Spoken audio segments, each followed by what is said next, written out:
Great. All right, we're going to go ahead and get started. So glad to be with you all today. This webinar is going to be recorded. If you need to look at it later or you want to share with other individuals, please let me know. I should have it up tomorrow or the next day, probably Thursday, if not before then.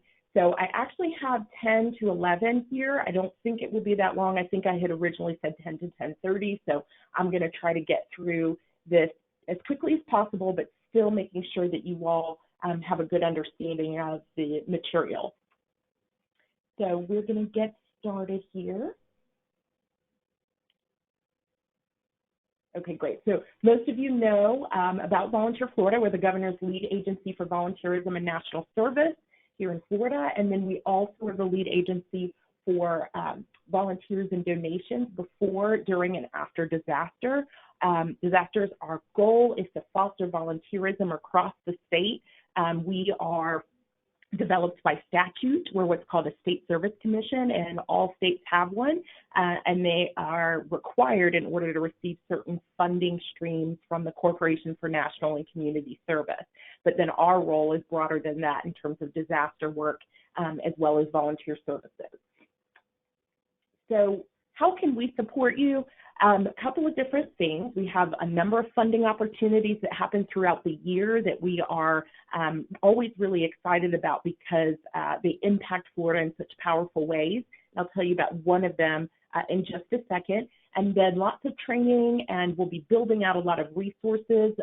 My department, I serve sort of generally as a liaison among volunteer stakeholders around the state. So that's volunteers themselves, and organizations that enlist and mobilize volunteers all over the state, including government agencies, and then other groups that have an interest in civic engagement and so on. I work with them as well. And then Volunteer Connect, under the Volunteer Services Department, is our fantastic new initiative. We are thrilled about it, and we really do hope that everyone is able to use this, Floridians across the state.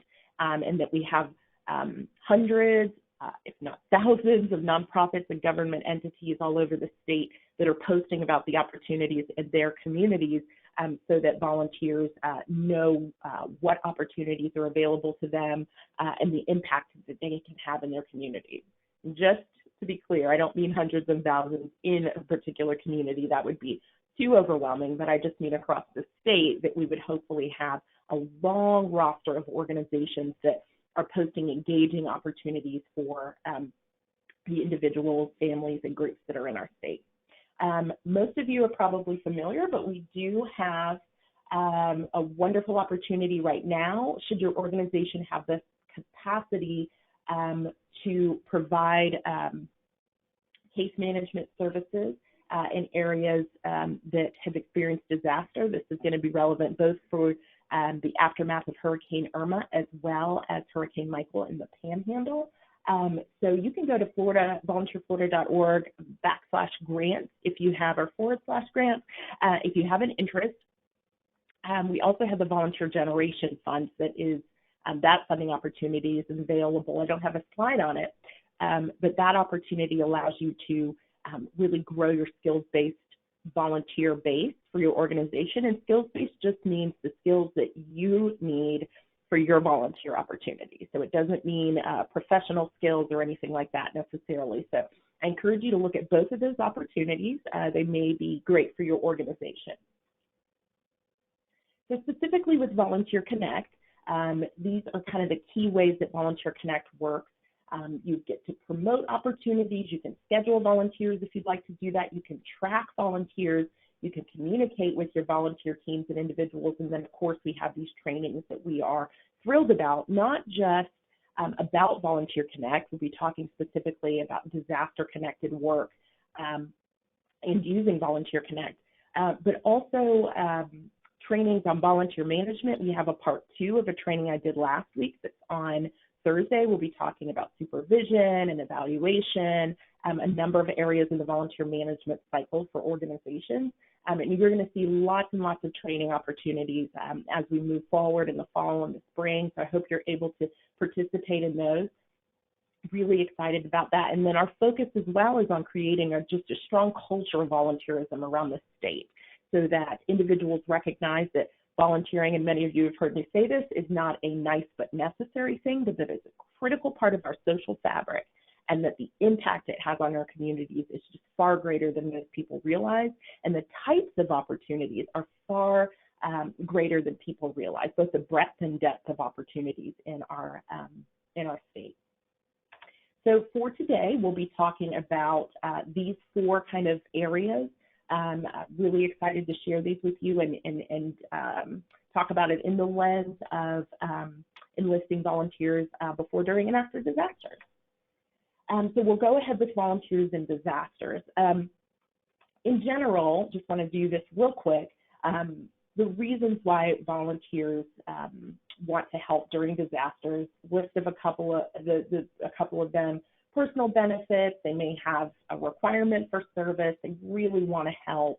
They want to pay it forward because they've had personal experiences of people serving them when they were in need. You all are probably familiar with the two different types of volunteers. Your affiliated volunteers, and this is really that blue sky component. I really want you all to be thinking about that. I was just speaking with a colleague at the United Way of Broward County, and they are developing just a database of about, I think, 300 volunteers that they just want to have at the ready in case a disaster happens. And this platform can certainly help you do that, which we'll talk about in just a minute. But these are your, and those individuals you can go ahead and do training with, certify as needed. So be thinking about that and using Volunteer Florida as a tool for that. So you also have your spontaneous volunteers, and they, of course, flood in once a disaster happens. There's some great characteristics of those spontaneous volunteers, but in order to get them and to manage them, we hope that you, of course, already have a system for that, but then also consider Volunteer Florida as a way for you, Volunteer Connect as a way for you to kind of funnel those individuals in, organize them so that they can get out and do that important work that happens when a disaster has occurred and responds and then in recovery. So real quickly, in terms of your blue and gray sky needs, when a disaster occurs, we will activate Volunteer Connect to focus on disaster volunteering. It'll have information about volunteering. We want to make sure people know not to self-deploy, not to overload organizations with their own personal requests about volunteering. We'll really provide clear guidance. We'll change our landing page for the platform. And then we will make sure that we are promoting and focusing on those disaster services opportunities so that people see those immediately. We had a database, I think, of 30,000 volunteers, people from all over the world actually who wanted to help, many who, opportunities weren't ideal for, but we are glad that people want to serve. The other component of that is we'll be adding different types of requirements there. So if you have an organization that requires a background check or a few other things, we can customize opportunities for you so that some of those questions are asked. We're looking right now at some of those types of questions. So certainly email me if you think there are important types of information that you would want an individual to know. So we're thinking even, for example, with volunteers, when they register or sign up, there is a section that says, I recognize I may not be utilized as a volunteer, a couple of other statements like that, and they have to click yes. And that way we sort of are able to refer back to that in an accountability way that, people have that expectation when they are spontaneous volunteers, that they will definitely be in the midst of things. When Hurricane Harvey occurred and those great, really brave individuals in the Cajun Navy started to go out on those boats, ultimately we don't want people to self-deploy, but people were emboldened by that experience or what they saw on the news. And so people referenced that a lot during Hurricane Michael. Well, the Cajun Navy, they self-deployed. They weren't part of any particular group. But we know at the core of things that the safety of our volunteers, and then the focus on the actual individuals who are in need during that time, that it is just unsafe and unwise for people to self-deploy. So we'll be, focusing and making sure that we remind people, of that. You'll receive posting support. We really want our partners who are active in disasters to register and become familiar with Volunteer Connect prior to a disaster, but of course we know it can happen any day. But we'll certainly be providing support to organizations in a more specified, customized way in terms of them being able to get those opportunities out very quickly.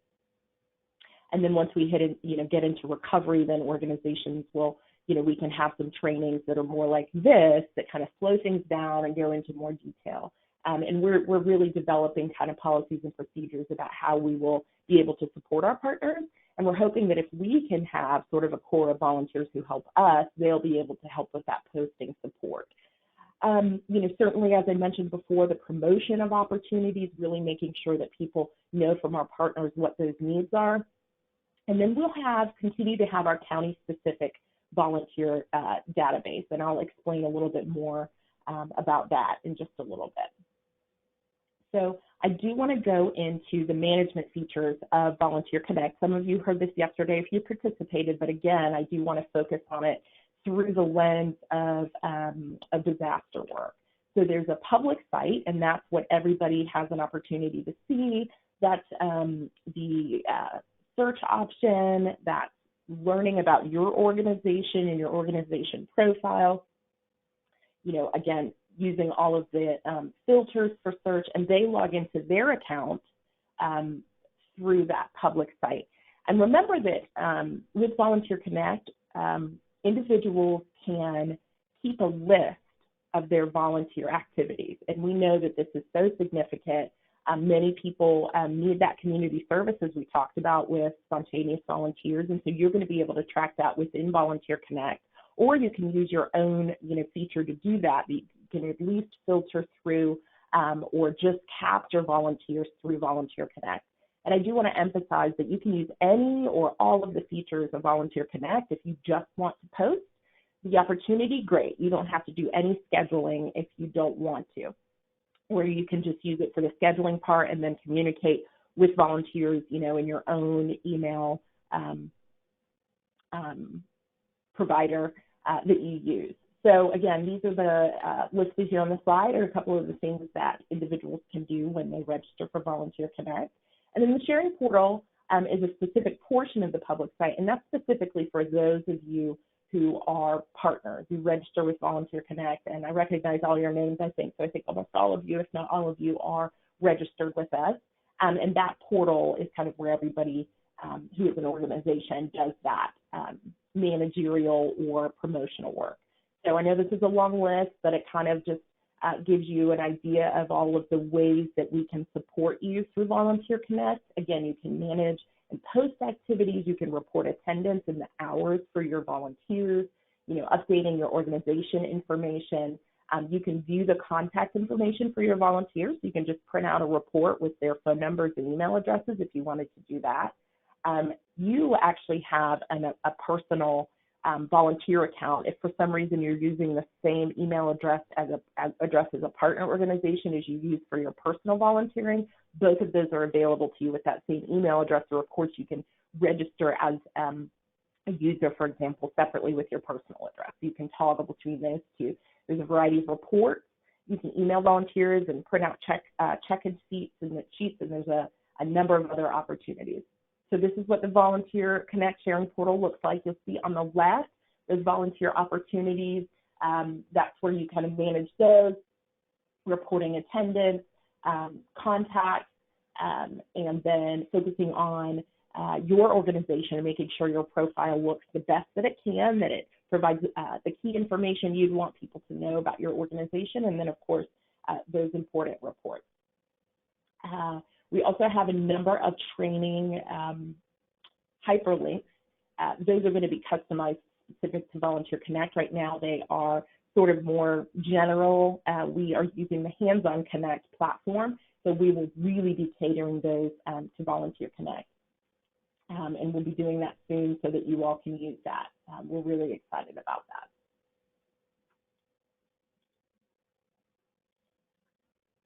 that. Okay.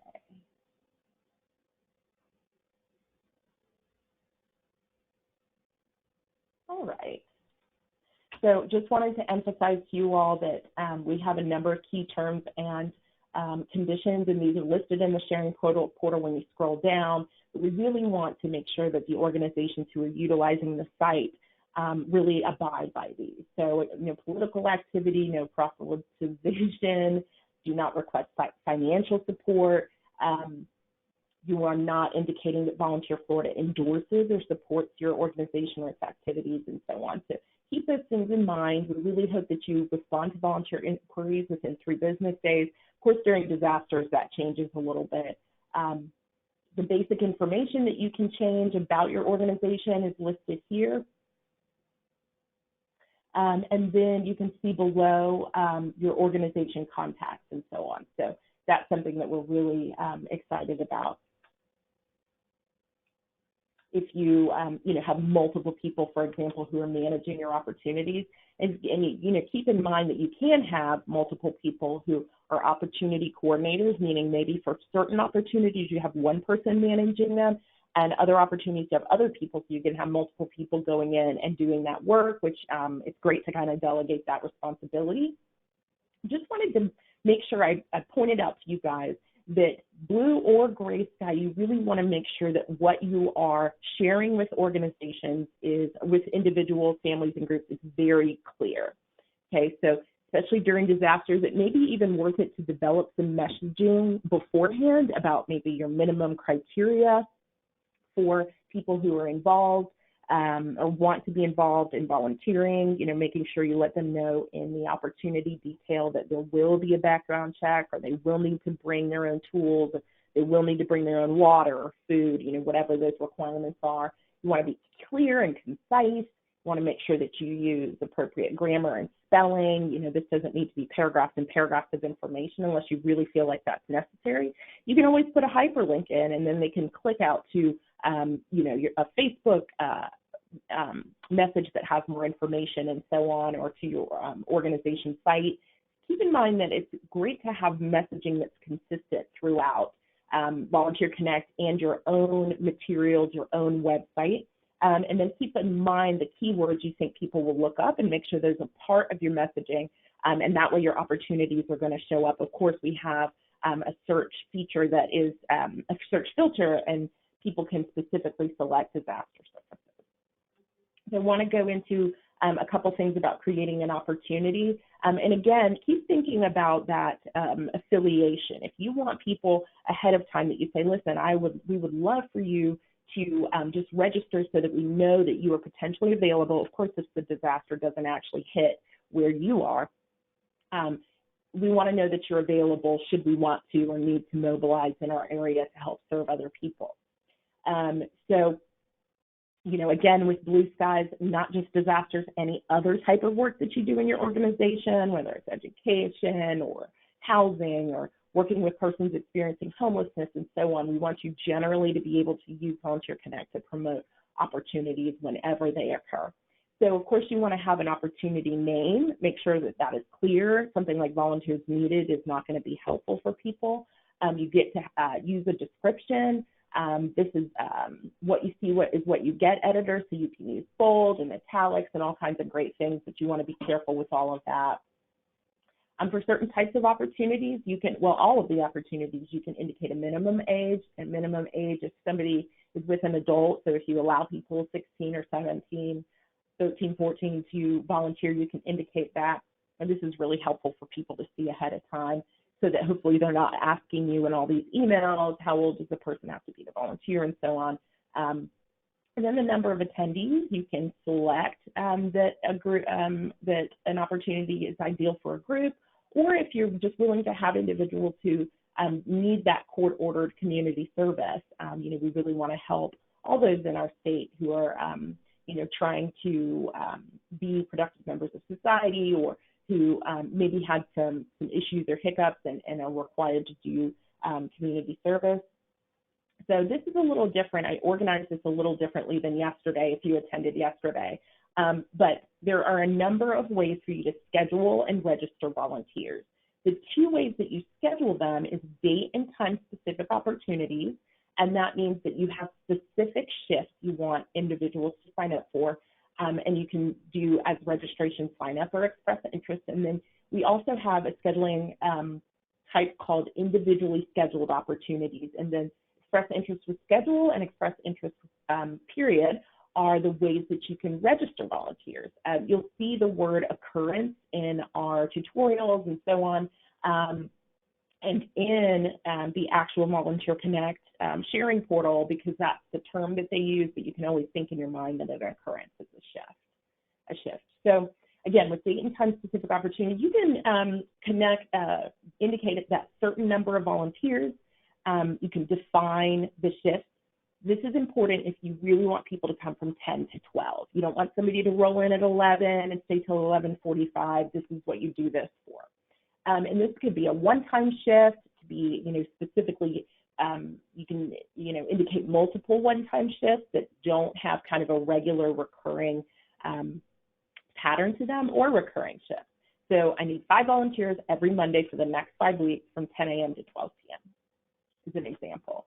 So the 2 registration types I mentioned, if somebody signs up for a date and time specific schedule for an opportunity, they are automatically confirmed. This is important to know. This is when, for example, in disaster response, you definitely need anybody who can help to come and sort food for you in your warehouse or where you are. Or you definitely need anybody who can help to come in and do whatever type of work it is. And this is the same thing for just your blue sky work. Is absolutely, we want anybody who is available to come from 8 to 12 p.m. and to prepare disaster buckets, for example. You may not have any particular requirements other than age to come in and do that kind of work.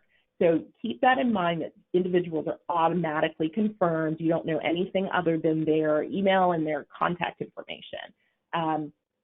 They can add themselves to a waiting list. So if you have 10 spots available and they're the 11th person, they can go on the waiting list, or they can just go ahead and search for other shifts. And then this is great. People can express interest, and this is really ideal if you do have a background check, if you do want to find out more about the skills or the certifications, you have an interview process and so on. And so for that, you get to review those people who have registered for specific shifts and then decide what you want to do. You can decline. They will see in their account that it's pending approval. And then if you do decide that you want to enlist them to volunteer, you can administratively schedule them from within the sharing portal, or you could just do that outside of the sharing portal if you wanted to. So you could say, okay, I've got all these individuals, you print out that report, and then you kind of do what you need to with that information, and then you email or make those phone calls as you'd like to do that. So date time specific, remember that is shift work where you want people for a defined amount of time, and that you have 2 ways. Specifically, the key there is whether you want to auto-confirm or you would like people to be pending, and then you review their information and confirm them.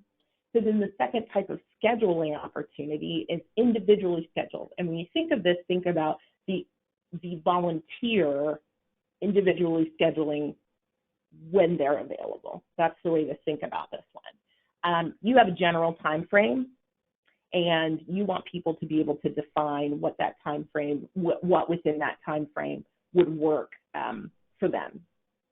So anytime between 8 and 5, please come and help us. Again, assemble those disaster buckets, come in and sort through food, sort through donations, do wellness calls, if that's something you don't need any sort of screening for. And if you think about volunteer reception centers and so on, maybe you want people to come in, but you already want some information about them. So you already have what their schedule is, so that when they come in, you know which opportunities you can kind of pair them for. So you can use this and just say very generally what the opportunity is. It doesn't have to be specific. If you don't want, you can say we're ABC organization and we're looking for people to do a variety of things, and that's in your description. So it doesn't have to be, okay, it's specifically this type of work. So we're going to need people to do 5, 6, 7 different types of activities. and we want them to do them anytime in this time frame, just register for the time frame, and then we'll get in touch with you, or just come at that time, and then we'll get you to work, if you wanted to do that.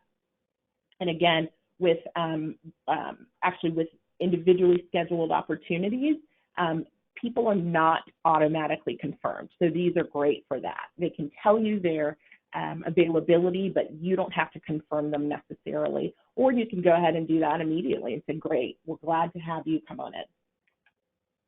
So the two types of registration, you can either have them express interest with the schedule, which is basically what I was talking about, and then you can also have people express interest in general. And this is really what comes into play, either with developing a list of people in your database who are willing to volunteer during disasters as long as they're not affected by it, or even if they are and they want to serve, or having that list of people, again, spontaneous or affiliated. So beforehand, you want to develop that listing of people who say, yes, I am interested in disaster relief work. And what you can do there is, from there, you can say, okay, great, go ahead and send in, email me your certification, email me your skills. We're going to train you in XYZ, and you develop that information. And I'm going to tell you all something that's really exciting. We may be pairing with an organization that allows people to upload their certifications, their skills, and those skills and certifications can be approved or verified by other organizations. So if you have affiliated volunteers, you've already seen their CPR certification and their first aid certification, you can go in, and this is cloud-based, so it hopefully will be connected to Volunteer Connect. That's what we're working on, but you can do this separately in their site. You can go in and say, yes, this person has these certifications. And then if a disaster hits, you already know what that volunteer has. Because you've seen it and you've approved it, and then you can immediately deploy those individuals as you need to. So we're really excited about that. You can do that kind of manually in your own way that you desire, Google Drive or something, but we are hoping to work with an organization called Merit to do that. So really, really thrilled about that opportunity for you all to know the skill sets of individuals. And those individuals take that kind of civic transcript with them. So if they volunteer with a different organization, it says, okay, this person took this tutoring training with ABC organization, and then they go over to LMNOP organization, and that organization sees that they did that type of work. So I think that's going to be a real game changer for us in general with volunteering.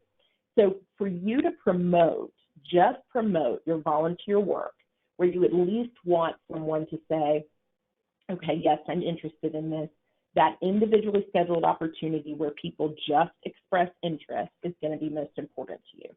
So I know my examples aren't disaster specific. I really like Marvel Comics movies, and then other kinds of things I think might be a little silly, so just bear with me on that. But this is an example of an opportunity someone could see.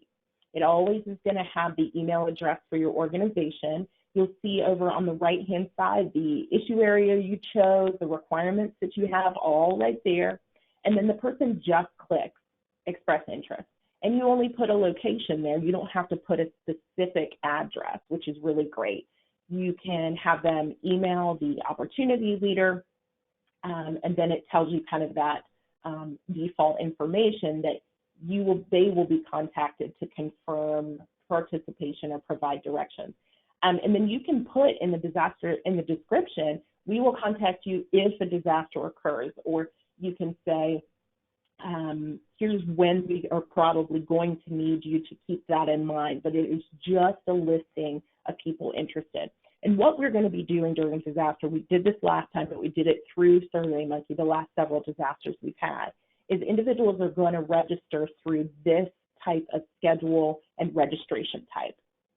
And what we're going to do with that is, with our partner organizations, if they say we need a listing of people who are in Lake County, well, ideally, if it's the county EM or another organization, we would encourage affiliation ahead of time, or having that ongoing express interest through your individually scheduled opportunity, having that available on Volunteer Connect, so hopefully you already have people, but we know there are other people who are going to register right away. So you can have your information, but we're also just in general going to push to people, register if you're able to serve in XYZ county. And so we may have some questions, kind of like I talked about, that we have people answer prior to them registering or expressing interest. But that's what they're going to do, and then we're going to have that listing. And with our partners, we'll be able to provide them with that listing of spontaneous volunteers who have a need or have an interest in volunteering. So again, we did that before, ended up with an Excel sheet of tens of thousands of people, and then sorting it by county, and then cutting and pasting that information. So this is going to be a lot faster for us. And what we'll do is have it listed by county and add in some zip codes so that people know it's for their county. And we'll also just be messaging that. And that way we have that county listing specifically for each partner in those specific locations. So we're really excited about that and hope that you use that in general, whether it's to affiliate Volunteers for Disasters or just in general. Again, maybe you're going to have a service project and you don't know a whole lot of details about it, but it's going to be a one-day event in September. If you wanted to, you could say, hey, would you like us to have, would you like more information when this actual opportunity is available? It's a great way for you to kind of capture people who may be excited about it, but you don't have that detail yet. So when you're creating opportunities in the sharing portal, you'll see over on the left side the navigation, so that second listing right there, volunteer opportunities. So the first thing, and I just want to go through a few of these. Oh, my time is going quickly. So I'm just going to give you a few quick examples. For date and time specific, remember that means you have specific shifts you want people to sign up for. You'll be able to indicate that. And this is an example of it. So we've got 3 different dates, but all the times are different. So each of these would be entered in as an occurrence/shift. And you wouldn't need to indicate a start or end date for the opportunity as a whole. And then the volunteer can sign up for as many of these as they want to. This is non-recurring. So you'll see the 9th, 23rd, and 30th there. You can have a regular schedule. So you'll look there, that second arrow, you can say daily, and you can say every single day, or you can say every weekday. So with response or recovery, let's say you have a week-long bit of, set of work that you need people to register for, then you can put that information in. Now, again, it'll need to be the same start and end date, but then you can go create an additional occurrence for a different shift. So this would be an example. You need people on Wednesdays from 3 to 5 and 5 to 7. Same thing for Thursdays or Fridays, and for each of those you can have different dates. But for each day, like the Wednesday, those will recur on those specific times. So then you see every single date in yellow is going to be created as an occurrence with each shift. So you're going to have a lot of occurrences that people can sign up for. And then you can add more. Let's say there's a Saturday you want to add. You can go back in and add an occurrence for a Saturday for a specific shift. You can also indicate every week, multiple days or single day. So here, we want people every day for a few weeks, and we want them on Tuesdays for 1 shift and Fridays for two shifts. So that goes through like that. You can select specific days if they're recurring. And then you can always add more non-recurring or other recurring shifts. So here you can do every multiple weeks. So every 2 weeks on these days, we need people to do these types of shifts, right? And so you see Friday, lots of different shifts. Thursday are only going to be 1 shift.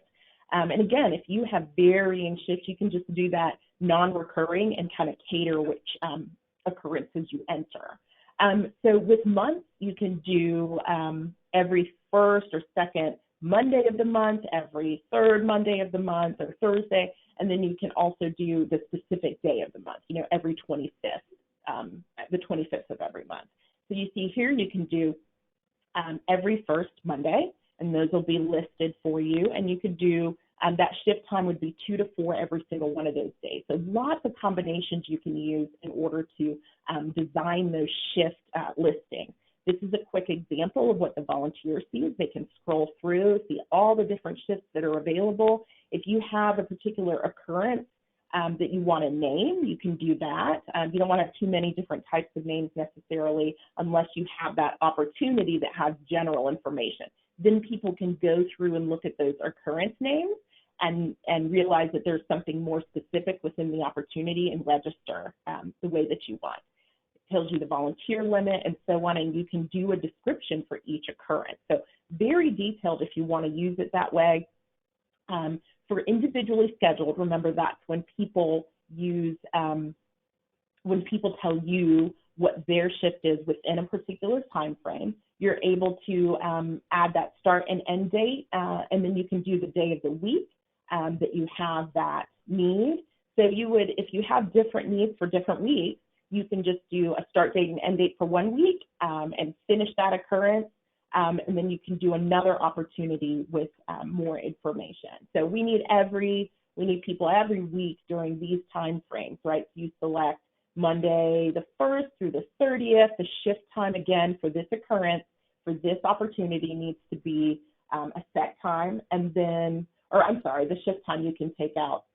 But on Wednesdays, 8 to 8 p.m., when do you want that person to come in? They can decide that. So ignore the shift time part, but any time between those times, 8 to 8, individuals can say, here's when I'm available. Okay, this is how it looks for volunteers. They can do for a specific date and time or regular recurring. I'm available every Monday from 1 to 5 within that 8 to 8 time frame, and then you have that information. And it reminds them, if you see during the following time periods, this is an example that's not connected to what I just talked about. It tells them which days during that time period you need people, and then they can express their availability. It's really great. So here it pops up a calendar for them that helps them know what day of the week, and they can enter their start and end time. This is also an example of what the volunteer for you looks like. You guys will be getting these slides. You can spend some time on it. Existing volunteer opportunities, you can go ahead and edit those. Again, blue and gray sky, there's lots of different opportunities to schedule and manage volunteers. I suggest really playing around with this when you're not in gray skies in order to really get familiar. And then the volunteer opportunity, you can kind of see the listing and you're able to edit. One really great thing is you can view the volunteer opportunity on the public site. And I would right click and say open in a new tab, and that way you can have them side by side. You can finish the editing and then see once you refresh what it looks like on your public site. So just real quickly wanted to show you what these look like on the public site. So here is an example for you. All right, so you can take a look at this. This is an opportunity here that has sign up. This is going to be date and time specific. You'll see all of the occurrences, which you may have lots and lots of them, the spots that are available, the location, and then lots of detail here. You can enter different pictures. I made this one small. This is just an example. I've got kind of dummy text there. One other one, so again, these are just ones that I formatted, but cooking Earth's food for Guardians of the Galaxy. So again, it'll always show your website, but within the content, if you want to put your Facebook site and so on, this is something that you can do. Highlight or bold information, bullet points, and this one is just a general express interest. So again, you can have lots of different activities, but just post one opportunity saying we're going to need people all month to do a variety of things. And you list out what those activities are going to be. And you say, if you're interested anytime during this time frame or any time from 8 to 8 on this specific day, so it can be over a month, a day, months and months, then you're going to get that contact information for people. And then from there, you can decide how you want to proceed with interviewing or understanding best which of those volunteers are going to be ideal for the work that you're doing. Here's another example for you. This is the expressing interest for individually scheduled opportunities. And again, this is when people are telling you when they can volunteer during that time frame. So again, I'm just using an example of what an opportunity can look like. With the social media in the quarter, this automatically allows them to post the volunteer opportunity to their Facebook page. So if they want their friends to know, hey, this opportunity is here, we really want to be helping in Hernando County, hey, I'm telling my friends, they can do that. One of the features is they can get a team together or have guest volunteers. So once you are doing that scheduling, they can let you know that they want to be in a team. Some of the other signups have more specifics for that, and then they can bring a group of people with them. So a number of different other features that I haven't been able to mention here. And again, this is expressed interest with schedule. And so within the time frames that are listed there, Monday and Wednesday, they can say, sorry, there's an extra Monday in there. They can say, yep, available for that whole time, or available from 9 to 10, and you'll have that information. So really, really glad that you all have participated today. Here's the homepage. Just wanted you to see. There's information about partnership, our additional trainings, which I'll go to now. And don't forget our blog posts. They're going to be really great. We've just done some beginning ones to start, but we're really going to start getting into just specific things for you all: virtual volunteerism, recruitment, just a whole volunteer management webinar on recruitment. We're going to do some on measuring volunteer impact beyond just, the number of hours people served and the number of volunteers you have. Sorry, this is a little kind of stilted because I'm using the internet. It takes a little minute. But you'll see here that our next Volunteer Basics webinar is going to be about recruitment, more details about posting engaging opportunities. It's just going to be 30 minutes. And then, are you ready for the public launch? We're going to really go into some important details that we want you to know. And all these will be available on webinar recording. And then the last thing is just on Thursday, having again that part 2 that I mentioned of the volunteer webinar series. And the recording is available from last week's one. So thank you all so much for your patience. I know I went a little longer than I kind of originally had said, but hopefully this is really helpful for you guys. Again, blue and gray sky, at minimum, promoting your opportunity with that individually scheduled express interest could be really helpful for you. It's something you can just leave on the site for a few months, and as you get individuals who are interested, you can go from there in terms of contacting them. So thank you so much. If you all have questions for me at any time, volunteer@volunteerflorida.org is how you can reach me. And I would love to chat with you if you have any questions about Volunteer Connect or in general about volunteer services. I can talk to you about that, and then any other questions about Volunteer Florida, I can route you to the right person if I don't know the answer. So thank you all so much for your time, and I hope you have a wonderful week.